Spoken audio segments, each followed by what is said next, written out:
Hi, this is Cindy Harrison. I'm a pre-hospital care specialist with SWORBHP, and I'm here with Dr. Matt Davis, and we're going to talk about the Adrenal Crisis Medical Directive that's new to us. So, without further ado, hey, why is this a symptom assist, not symptom relief? So this will be a very rare event. It's very unlikely that a paramedic will come across this type of situation in their career, but if they do, it is a directive to help those with suffering from an adrenal crisis. So in order to kind of do a cost savings measure, we didn't want to supply all paramedics with hydrocortisone if they're very rarely ever going to use it. So it's going to be a symptom assist directive where the patient themselves has the medication and the paramedic can assist giving it. Okay. So what's this hydrocortisone business anyways? So hydrocortisone is used for those suffering from an adrenal crisis, and this occurs when people are adrenal insufficient. So there's multiple different reasons why this could occur, but basically the adrenal gland is not making an appropriate amount of steroid. And there's multiple steroids, but the main one being cortisol and to a minor degree aldosterone. And in these cases, when the adrenal gland does not produce cortisol, the patient can become quite sick. They become hyponatremic, hyperkalemic, and can also be very hypotensive. And in fact, the hypotension is refractory to our normal treatments of fluids and pressors. So what they need is this hydrocortisone to replace the cortisol to help with their hypotension. So we're just replacing the stuff that the body's not making? That is absolutely correct. Okay, that sounds easy. So what do patients do at home if they have an insufficiency? So these patients are on supplemental cortisol, so they may be on a steroid. Some people will be prednisone, depending on the condition that they have. Some people will be taking hydrocortisone. It all depends on the underlying condition. But at the end of the day, they are taking medications to do the job of the adrenal gland itself. Oh, so they're just taking PO medications That's every correct. day? That's okay. correct. Yeah. And then if the wheels come off the wagon for them, what happens? When these patients become sick, the adrenal gland's normal response is to up the production of cortisol. It's the stress hormone in the body. And so when these patients are taking their own supplementation of steroid, the body is unable to increase that dose on its own because the adrenal gland is not working properly. So in these situations, patients will give themselves an additional larger dose of hydrocortisone in order to do the job of the adrenal gland when their body is under stress. And oftentimes the body is under stress when they are sick with certain illnesses. Okay, so sometimes they do that by taking more PO medications, and sometimes they give it intramuscularly themselves. Is that right? Correct. There's a condition called adrenal crisis when they become quite sick suddenly and they need a large dose of hydrocortisone in order to respond to the stress that's inflicted upon their body. So that's when they give themselves an IM dose of hydrocortisone. Okay. And I think we're not going to see many of these cases because people are so well educated and able to manage their conditions themselves that they would generally give themselves their own IM injection and then get themselves to the hospital on their own.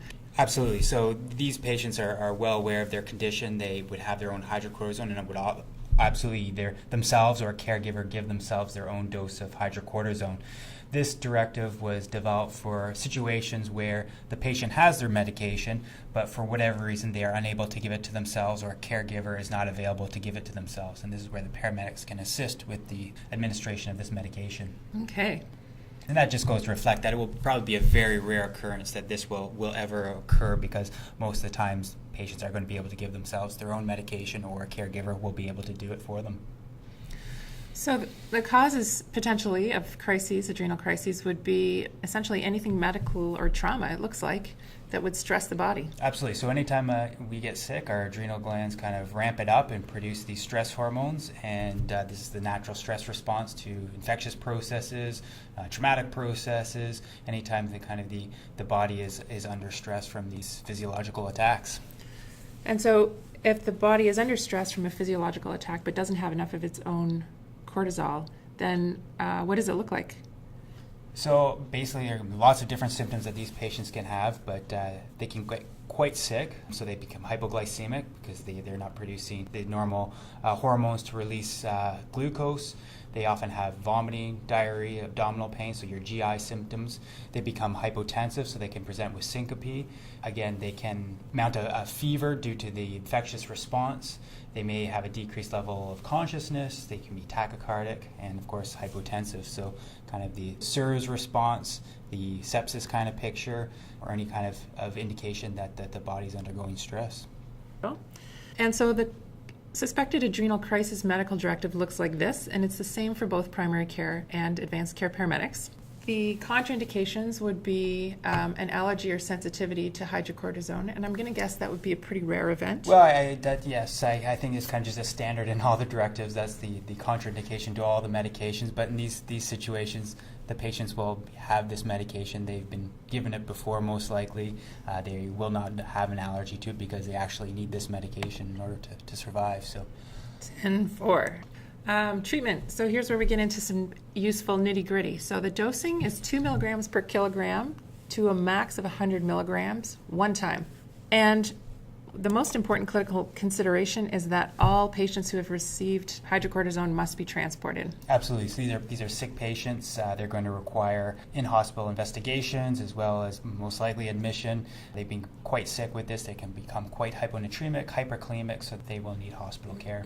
So the hydrocortisone is just a temporary measure and they need a lot of follow-up, it sounds like. Absolutely. So they'll be on what we call stress doses of steroid over their hospital admission, so that we'll be replacing their steroids at a higher level while they undergo this physiological stress. Okay.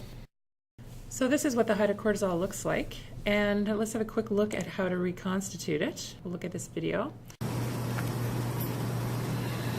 Press down on the plastic activator to force the diluent into the lower compartment. Gently agitate. Remove the plastic tab covering the center of the stopper.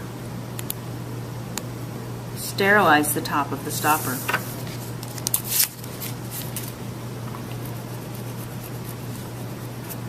Insert the needle squarely through the center of the stopper until the tip is just visible.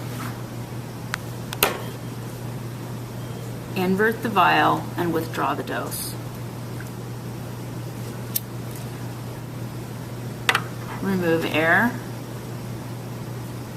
You are now ready to give the medication.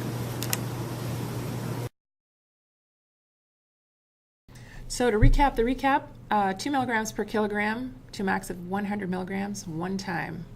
Symptom Assist. Symptom Assist, and I'm not sure if we'll see one in the Southwest, and if we do, it will be probably a rare occurrence. So. Okay.